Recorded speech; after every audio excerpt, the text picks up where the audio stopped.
Hey guys, it's Christine, also known as IvyWinter. Thank you for joining me for another Disney video. Today I want to talk about my Disney traditions. What are the things that I do on every single Disney trip that just have to happen or be incorporated in some sort of way for it to feel like legit Disney trip, you know what I mean? So I think we all have traditions that we like to do or experience every time we're there, things that we feel like we can't miss.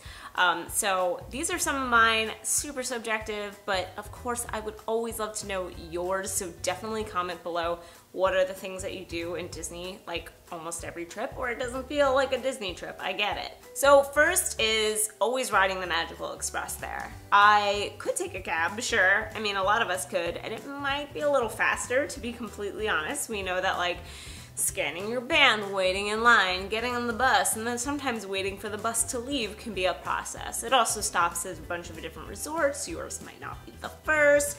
So yeah, maybe a cab might save you like a good 20-25 minutes, but I feel like I have to ride the Magical Express going there. I've definitely cabbed it back to give myself a little extra time in the parks on my last day, but I always ride the Magical Express there because I feel like it's the true like welcome to Disney experience. I love talking to that first cast member and scanning my band and getting on the bus and watching the video, even though at this point I've watched it so many times, it's like a little cheesy, I guess.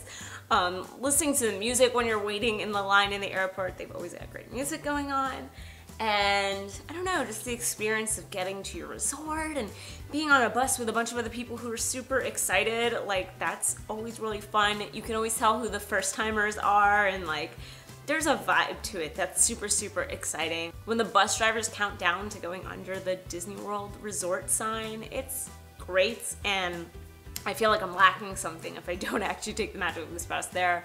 But I don't feel like I need to take the Tragical Express back. Not always, because it is tragical, and you know, I don't want to cry about leaving Disney. Number two thing that I do almost every trip is treat myself, and that can be in a bunch of different ways. That could be a really nice dinner somewhere, actually spending a little extra on somewhere like Tiffin's or Flying Fish or Hollywood Brown Derby, California Grill, like going to a really nice restaurant. But it can also be a spa day. I've done that before a couple of times. It's been great. Their spas are really, really lovely. And what's nice is if you get a treatment, like they're not gonna just kick you out. They have an entire area you can hang out in, relax. There's like little dipping pools and stuff, so like it's not just like you got a massage, okay go. You know, you can spend some time there if you want to, which is really nice. Tours are another way that I treat myself. I've done a couple of them already and I really, really enjoy them. So spending that bit of extra money on a tour is, to me, totally worth it, because you get to see the parks from a very different perspective when you do that. So not only am I treating myself, I'm also growing my brain a little bit. So I don't know. I just like saving up a little extra and splurging on something that might not be necessary for a Disney trip, but like, I don't know, it's nice. It's nice to do for yourself. The next one is Dole Whips. Always. That's it. Do I even have to explain that? The next one is one that I actually tend to do with Rob a lot, but I'll do in general with other people, sometimes by myself if I'm solo. But it's to come up with a theme for our photos. So we will say like all of our photos we're gonna be really scared, or all of our photos we're gonna have a look of like what's going on, like what is this, or we're gonna seem really bored and uninterested, and we'll just do that on all the different ride photos for the whole trip usually. And it's just a small little tradition that we do, but it makes it super fun. It makes the photos less weird. Like you're not just like, okay, what am I gonna do? And then you just like come up with something really awkward on the fly, and then you're like, ooh, why did I do that? I look terrible. But like doing it and doing it together with other people makes it really funny, because you're just like these token people out of everybody who are all making like this same sort of face. It's really fun. So that's kind of a tradition I feel like that we started in the past like few trips, and now we just do all the time. It's like, okay, what's the theme? What's the thing?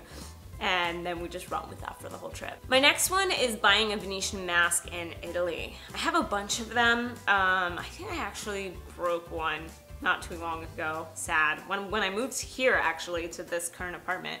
But I tried to buy a Venetian mask in Italy and Epcot almost every single trip. They do not get annual pass discounts, so I'm paying full price for these babies. But I really, really like them, and they make them there, and they're one of a kind, so you never see the same masks every time you go. You might see similar styles, sure, but the painting and the color and all of that is super different. I would love to one day save up, combine my Venetian masks with my splurge, and get one of those big guys that are like a couple $100. That'd be amazing. I don't know how I'd actually get them home. That's my honest answer. I have no idea how I'd get that home. Maybe I'd have to ship it. But I love them.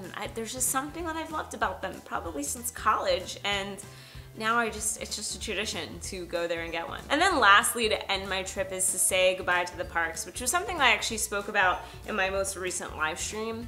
And I realized it really has become a tradition, and it's not just at the last day. This is like, if a day before is the last time I'm going to Epcot, I will say, goodbye Epcot, it was great seeing you, you know, take care of Spaceship Earth for me, and then I'll leave. That's my last day in Animal Kingdom. I say goodbye to all the animals. Magic Kingdom, I just cry. No, I say goodbye to the castle. Like, it's just been a thing. I mean, if I'm by myself, I'm probably not saying it out loud, but I'm saying it in my head. And if I'm with people, I totally say it. It's just been a way of like closure at the end of all of my trips, is to like actually say goodbye to each park the last time I know I'm gonna see it. Anyway, those are some of my Disney trip traditions. Like I said earlier, I would love to know yours. I know we all have them. Like, even if they're ones that you're just like, man, I never really thought that that was a tradition, but now that I think about it, we do it all the time. Let me know what those are in the comments below. If you like this video, then like it. If you like me, you should subscribe. I make videos every single week. I'm going to Disney in like 2 weeks, so there will be plenty of vlogs come January.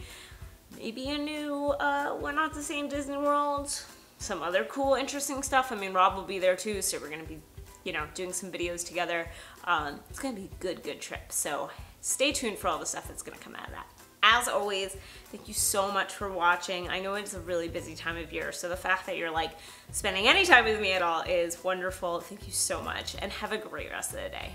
Bye.